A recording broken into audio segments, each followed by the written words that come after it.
Thanks for tuning in to the World XP podcast. If you're enjoying the content, please drop a sub, drop a like, and let us know your thoughts below in the comments. Also, please consider supporting our podcast via the link below. It really helps us out. What's up, guys? Welcome back to another episode of the World XP podcast. Riding solo again, running down to an end of this year. It's a week before Christmas. I hope everybody's getting ready for the holidays or is almost ready. Some last minute things maybe running around, but I hope you guys are having a relatively stress-free week leading up to the holidays.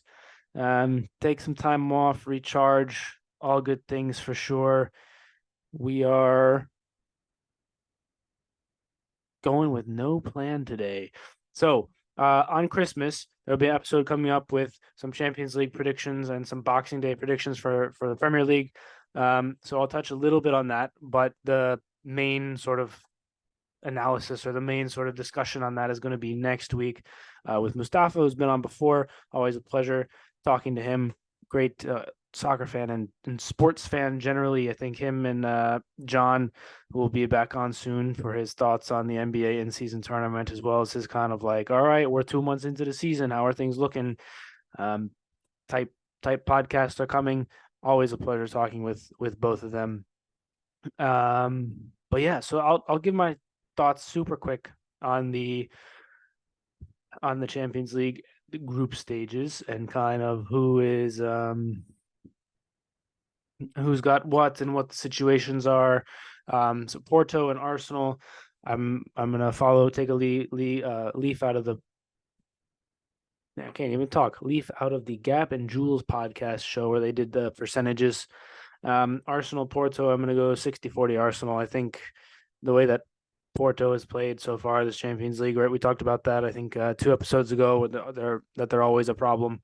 I don't think they'll make it easy for Arsenal, but I think that the quality of center back and defender generally for Arsenal is going to be the difference. I look at a player like Galeno and him and Martinelli, not that they're interchangeable, but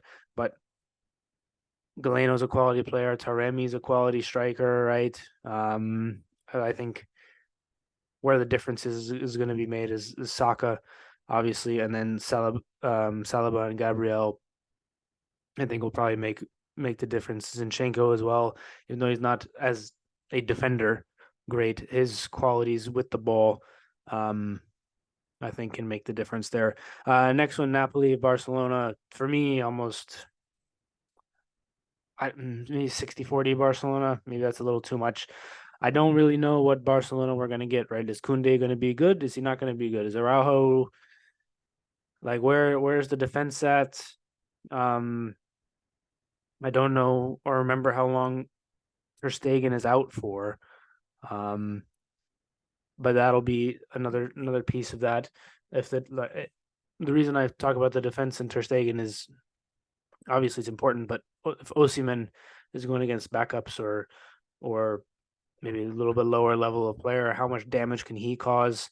I'm going to butcher his name, Kvaratskhelia, I think is how you pronounce it, the Georgian left winger for Napoli.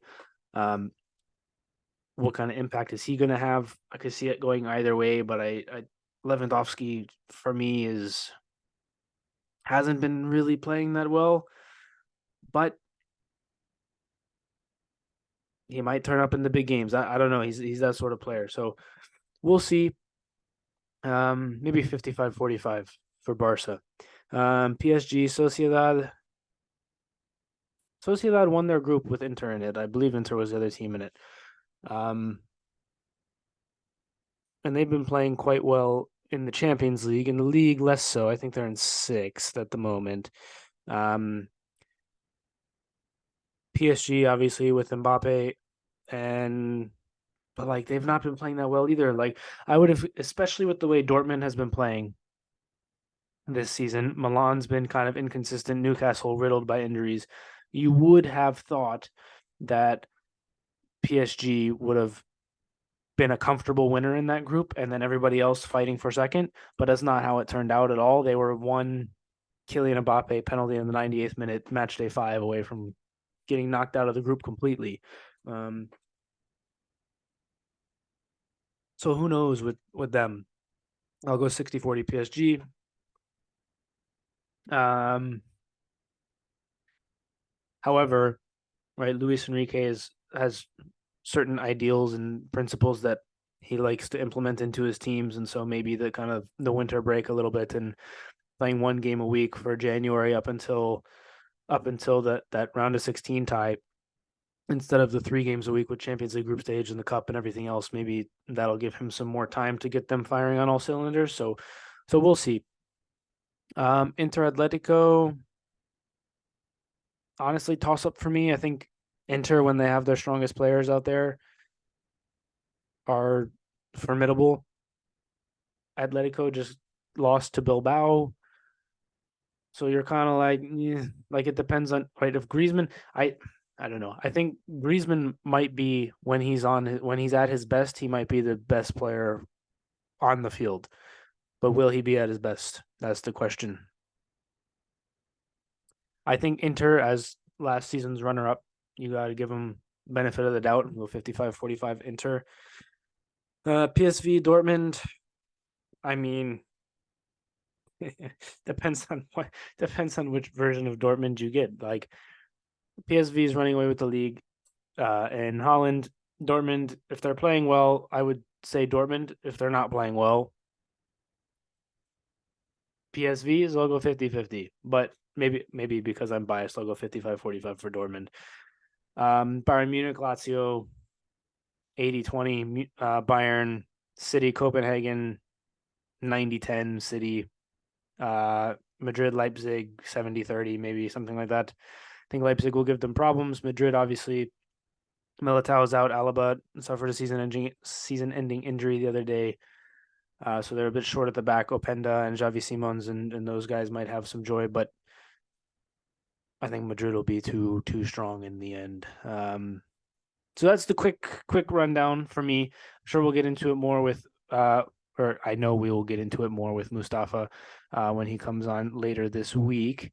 But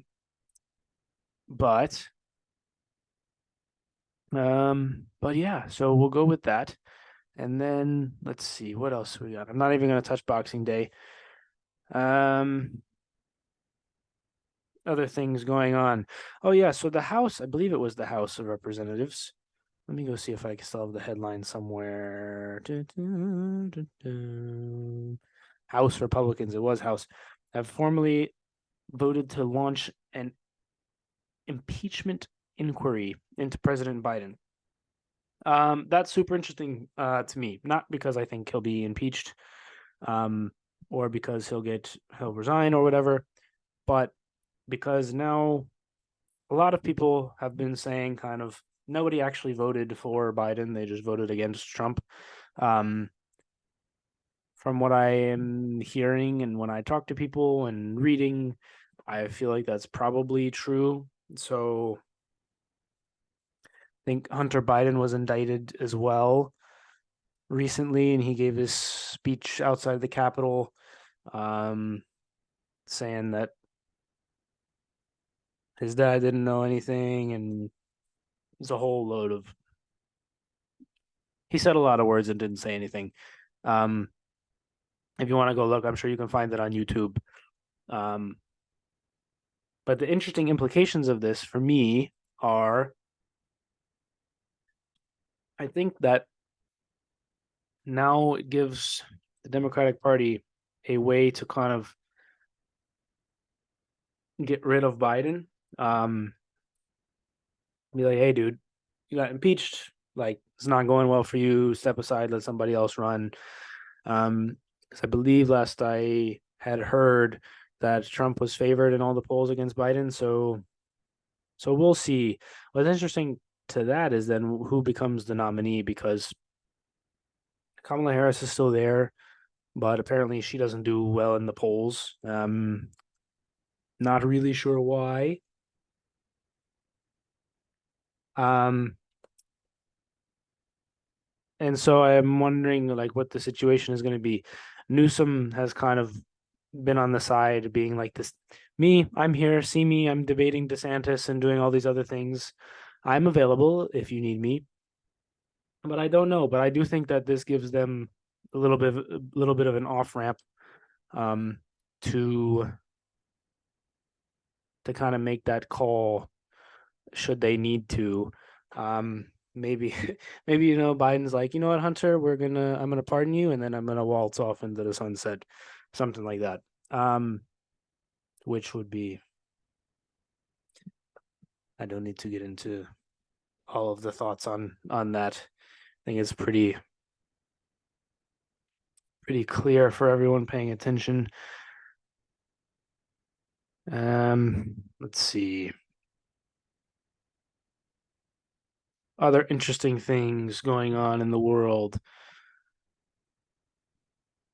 Let's go to news. Maybe we can get some head. In the meantime, there's something I meant to talk to or about. Another one of these home team kind of one. Oh, by the way, also the reason it's called home team. I borrowed this from uh Patrick Bet David because I liked kind of the, I don't know, it just seems like a nice way. And then maybe if we have a co-host eventually or some other people that come on frequently, they can be part of the home team. But it felt like a nice way to be like, yep, this is gonna be us, but also give me a way in case something happens with a guest that I can still get something out there without it just being like a solo episode. Because there might be some people that come on quite frequently. We got our regular guests and stuff, but some things might be in the works soon that could change that. So I don't know. It's but I like how they do that, right? He's got his Patrick Bet David um has his group of three or four guys that um are coming on or that are on the show all the time, and they help him interview the guests and stuff, and it's good stuff. All right, let's see. Oh, you're gonna make me pay. I hate that Apple does that, man. Don't make me pay $1 to read a story.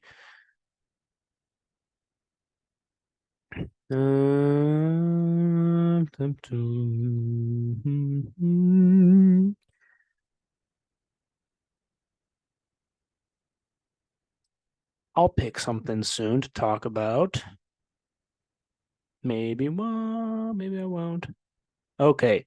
Appeals court shoots down Mark Meadows' bid to derail Georgia racketeering case. What is this? Federal appeals court has denied Mark Meadows' bid to move his Georgia-based criminal charges to federal court. Ah, yes. So this is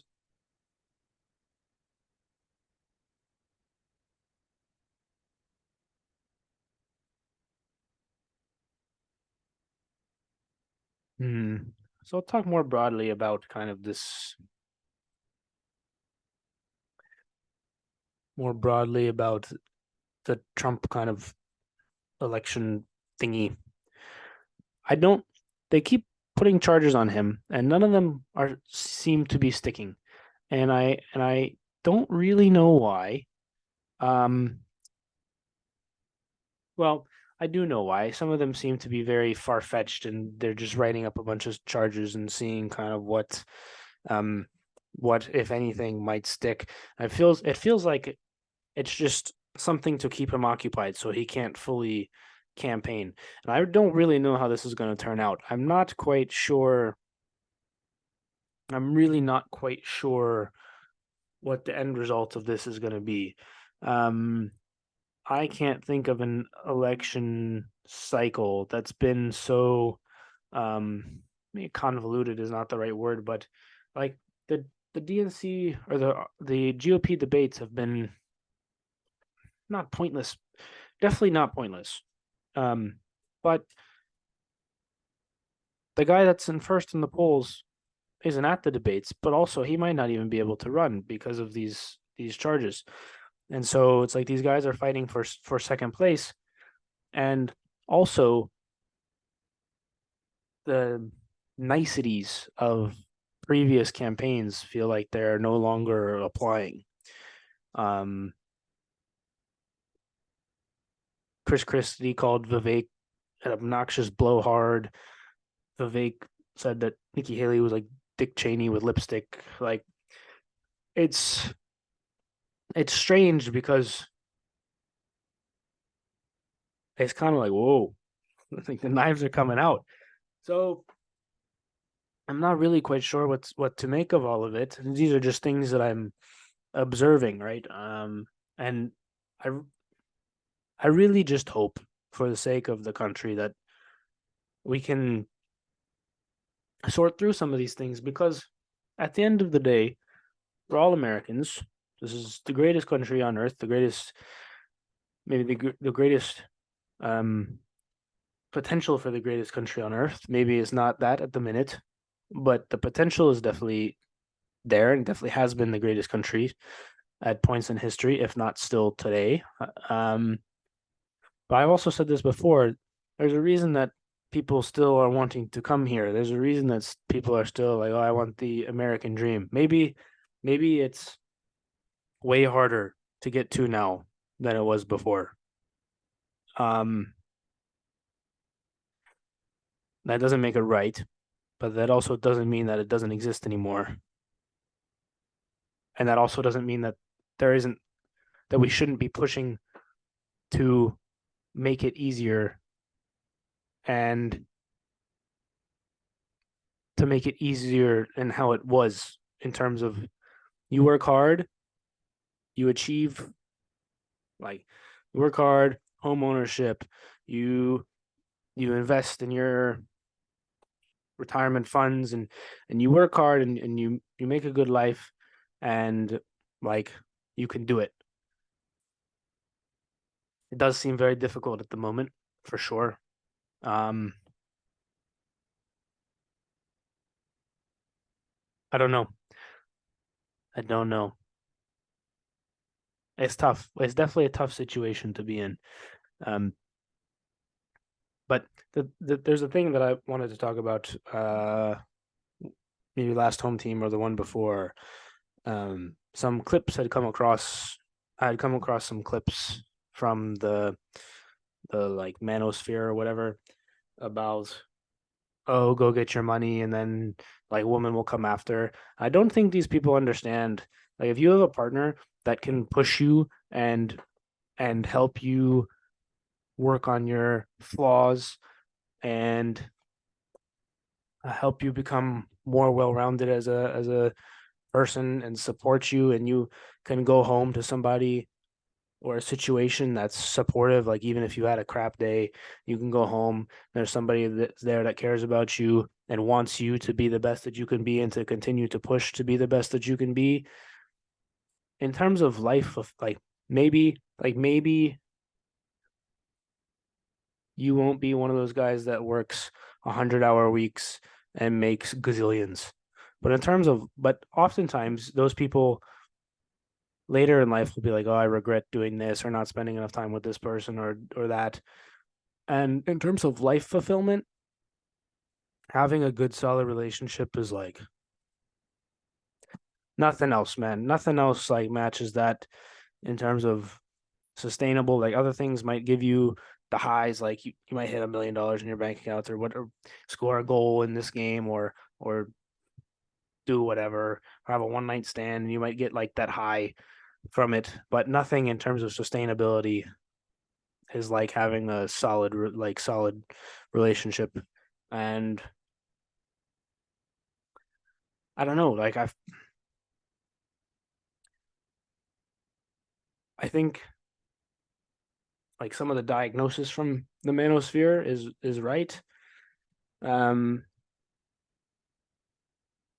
it's strange. It's super strange. Let's see if I can unpack this. People listening might be not happy with the rabbit hole I'm about to go down. But so you have these people saying, um, like masculinity or whatever is under attack. So you gotta go be like the most masculine and get your sports cars and on your yacht with all these women and whatever. And what's strange is like it feels like the bar is low for men, and then but also for women because the bar is low for men, if that makes sense. Like the bar is low for everybody. Um, and that's not a good thing. And so in terms of selection of like at the end of the day, people want to feel loved by whoever they whatever gender, person, whatever. But you have to be like push yourself to make yourself better. And so if you are not like taking care of yourself mentally or physically or whatever, then it's harder to like make the first like attraction, if that makes sense. Like make the first like get the first like eye contact or make a good first impression. Um and so if nobody's doing that, nobody's taking care of themselves, the first impression, shouldn't say nobody, right? I'm talking in generalities at this moment. If people are not taking good enough care of themselves, then the first impression bar is lower. And then once people get into relationships and they get comfortable and they're not in a position where they're either pushing themselves or being pushed by a partner to be improving themselves, then the bar goes lower for in society for the capabilities of a person in society. And I feel that like that's not good. Um Obviously. And so you end up with the situation where like, people talk about comparison. If you only have to be a little bit better than somebody who's not trying at all, then you also don't really have to try at all. And that has a resounding kind of cascading effect. Uh, so it's like when people say, some of the people that are like the five people that you spend the most time with, like that's you got to make sure that you're surrounding yourself with people who really are trying to improve and get better and push themselves. And it's just it's tough. Like pick who you're choosing to spend time with wisely, I'd say. Um Understand that things might be tough, but have the foresight or the knowledge to say kind of like, all right, I'm putting in a lot of work into this situation. If you're trying to build something, like building something is tough, whether it's a company or business or whatever is hard. A team, anything is hard. And knowing when to like you want to let's see, you want to be with people who want to create things. Like that's important because that like you have to have a purpose and a vision and drive and stuff. And if you don't, if you aren't around people that want to create stuff, then for me at least, I find that like creating things is helpful for me. Like this podcast, working at this podcast, creating this podcast is something that is like helps drive me. Um, but at a certain point, understanding like, oh, I've put blank number of time and that's too much time into that relationship, company, blah blah blah, whatever. Knowing when to pull the plug, but not pulling it too early, right? Not being like, oh, it's hard, I'm leaving now, right? Because nobody who does anything of note doesn't do hard things, right? Like things that are amazing or are just they're hard to accomplish by their name or everyone would do them, right? It's hard to build companies and it's hard to make $10 million or whatever. If it was easy, everyone would do it. It's hard to do it. Um, but you also don't want to work down the wrong path. right? Kind of like dig your hole down and keep digging down in the wrong way. Um, and that's another reason why having a good partner helps with that. Somebody who's willing to push you, and then also be like, "Hey, man, are you sure you're digging the right way? You sure you're working the right direction to that? Maybe you want to shift a little bit." And just having people around you like that is so important. And I think that we all could be a little bit more. I don't know. Part of this is also because we're about to go into the new year, and we'll see the people will make New Year's resolutions, and they'll fall off in a month or whatever because it's hard. It's hard to create habits. It's hard to create change if you're not used to it or you're not used to doing hard things. Like I struggle with that all the time. Um, right. And again, these are just things that I've noticed within my own life, within observing the world around me. Um, some of it comes from personal experience, but a lot of it not, right? I'm not up here trying to be preachy to the choir, but these are just things that I've noticed that have helped me or helped other people around me. Um,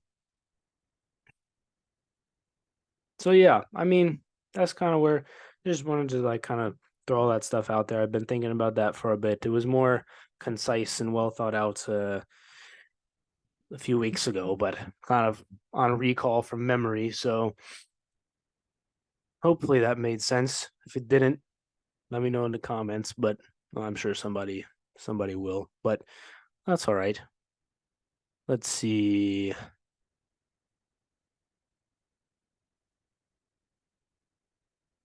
What else do we got going on? What else do we got going on? Hmm.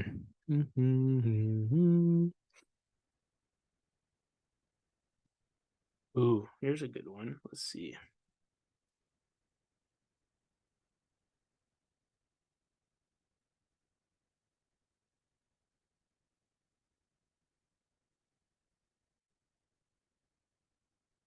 The chart thing where, let's see.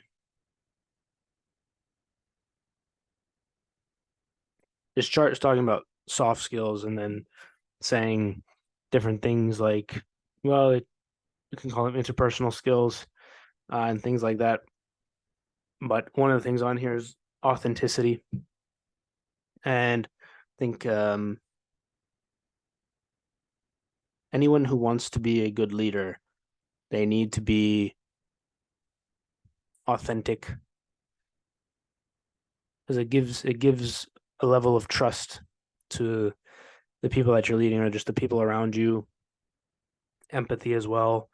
There's another values aligned responding and emotional regulation. Yeah, I think all of those are super, super important things. Building relationships with people, generally, people feeling like they can be honest with you and open up with you, and you want that as you're creating relationships, right? You want to be able to build relationships and and network. Like it's a part of networking, right? If you can build relationships with people quickly, or give the feeling that you care about like when you talk to somebody for the first time, you only talk to them for maybe 2 or 3 or 5 minutes or whatever. You just have to care about them and what they're saying for a little bit, and sometimes it's very hard because you don't care about what they've got to say. You might say to yourself, "Oh, well, I'll never see them again." Um, but putting in the effort to care for those 2 minutes or 3 minutes or whatever can make the difference between you getting a job or not getting a job. And I think I mentioned this maybe at the other podcast. I don't even know. I've lost track of what I've talked about and not talked about in the podcast before. And I try to not repeat myself because it's not, I don't know. I don't want to just give you guys the same things over and over and over again. That's not what it's for. But you know, things are. But another thing that we talked about, when you've got a value, like a framework that you think about things from, sometimes you'll end up with repeat or similar conclusions from different situations. So that's an interesting one. I don't know, more to think about. Let me know also in the comments what kind of guests that you'd want to hear from soon. Um, any areas of expertise that you'd want to kind of me to try and find somebody who knows a lot about that. Um, I mentioned Mustafa and John. We'll have them on. Try to get Dr. Ranjit Singh back on. I think his books are coming out soon. Hopefully, we'll make that one work. A few others up the sleeve. I don't know. We'll see. Yeah, let me know in the comments if you're still listening. Put in the comments. Happy holidays if you're still listening. Gonna try to in the next coming weeks, maybe make a renewed push on a few things, get a few sort out a few things, maybe a few new features coming out. We will see. We will see. In the meantime, take care of yourselves, get some rest. Don't fall off the wagon if you're on a fitness or kind of a physical like diet or trying to eat. Like Christmas Day, no problem, right? Have some fun. But that doesn't mean that the whole like this week and next week, the whole time that you guys gotta don't treat all the next 2 weeks as one holiday. Take care of yourselves.